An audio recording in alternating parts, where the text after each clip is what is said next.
Jean-Malik Kalima, il est donc président de l'association des miniers du Rwanda. Merci beaucoup, Monsieur Kalima. Merci.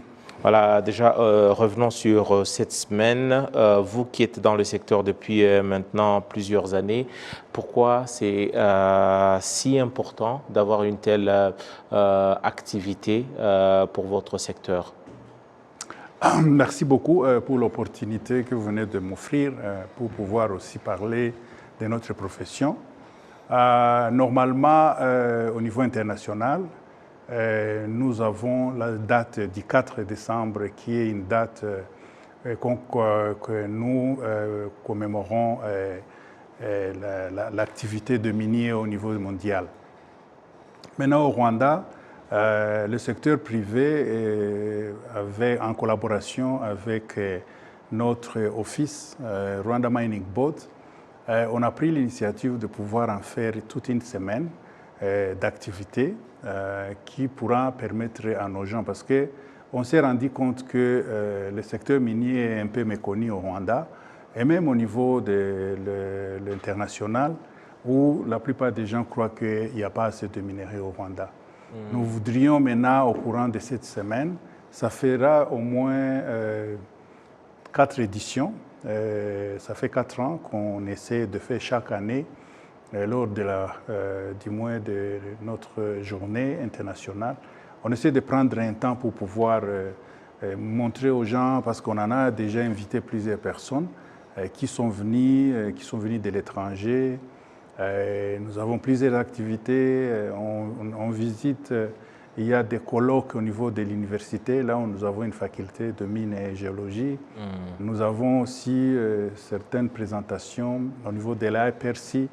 Et on a aussi organisé un tournoi de football de miniers où on aura à voir la finale demain. Donc, dans cette semaine, on a plusieurs activités. Voilà, c'est plusieurs activités, ça se voit, de vous qui êtes dans le métier, ceux-là qui sont encore sur le banc de l'école, mais également le côté social. Vous avez parlé de l'organisation d'un tournoi de football. Ouais. Mais maintenant, lorsqu'on revient aujourd'hui, de manière palpable aujourd'hui, quel est votre apport à l'économie du pays sur l'assiette ou sur la table nationale? Combien vous pèsez sur, par exemple, le produit intérieur brut? Vous parlez du produit intérieur brut, mais nous parlons aussi de l'export, parce que quand on parle de l'export, il y a... sur la rentrée des devises. Des devises, voilà. En premier, nous exploitons dans les différents coins du pays. Et dans chaque coin du pays, là où il y a une concession ou bien il y a une activité minière, nous avons dans nos contrats que nous signons avec le gouvernement, et pour avoir la licence, nous avons des responsabilités que nous devons assumer dans le cadre de Social Responsibility Corporate, où on demande à chaque minier de pouvoir participer dans les activités de là où il travaille. En premier, il y a l'offre du travail. En deuxième, il y a les activités aux alentours où quand il y a l'argent. Vous connaissez pas l'histoire, là où il y a une mine, donc il y a l'argent, il y a des magasins à côté. Ça attire d'autres activités autour. Ça, c'est au niveau local. Et maintenant, quand on doit songer à l'exportation, parce que c'est un produit que nous devons exporter, et nous exportons, et comme vous le savez, le secteur minier fait partie du secteur qui fait entrer les devises au pays, si pas en première position, mais vraiment c'est un secteur qui fait entrer. Et la bonne chose que nous apportons maintenant sur l'assiette, c'est qu'avec le temps, les gens commencent à comprendre, les Rwandais commencent à s'y donner et à investir. Ça fera 10 ans ou 15 ans où on trouve vraiment une forte mobilisation d'investissement, surtout local, et que ça donne un peu assez de travail, parce que déjà nous nous sommes fixé l'objectif de pouvoir finir déjà cette année de 2023 à avoir un effectif de plus de 70 000 qui travaillent dans les secteurs. Et par l'année prochaine, on songeait à avoir au moins 100 000 qui travaillent dans le secteur. Je crois que c'est déjà ça. Bon, nous payons les impôts, nous participons dans plusieurs activités. Donc, le plus important ici pour vous, non seulement que vous contribuez déjà à la rentrée des devises avec l'exportation, mais également la création de l'emploi, Oui. Un des objectifs du gouvernement. Oui. En parlant de l'exportation, ici, dans le reportage, on parle, le gouvernement du Rwanda qui annonce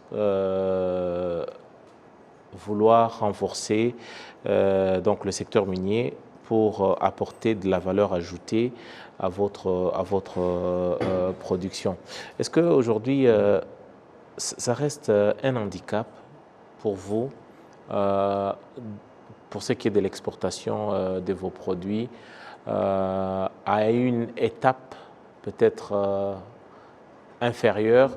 Ça représente une opportunité pour vous, le fait que le gouvernement puisse renforcer justement cette politique de la valeur ajoutée à ce que vous faites. Déjà, quel est le manque à gagner aujourd'hui de manière palpable sur le marché extérieur lors de votre exportation?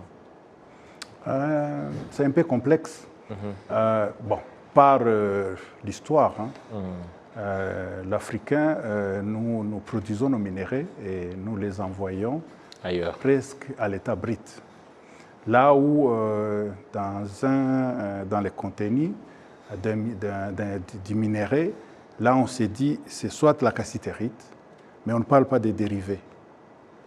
Et des fois, les dérivés représentent aussi autres minéraux que nous prenons comme dérivés et que nous, on ne facture pas à nos acheteurs.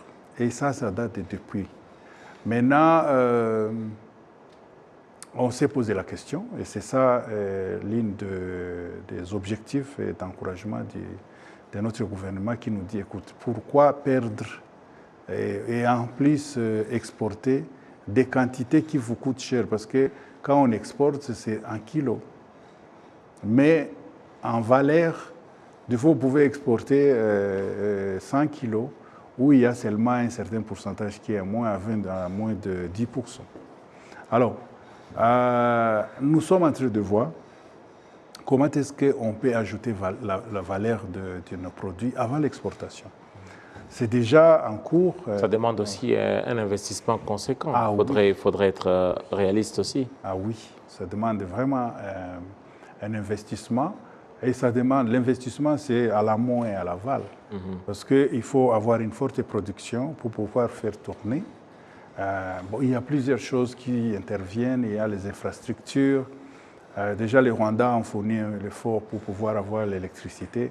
Là, on est en train de négocier pour pouvoir avoir un taux qui va nous permettre de rentabiliser l'investissement. Ouais. So, comme vous le savez, au Rwanda, nous produisons depuis l'époque, nous produisons la castérite. Ça, là, vous y arrivez, parce que ça, c'était ma prochaine question, mais là, j'aimerais ajouter quelque chose parce que vous y arrivez.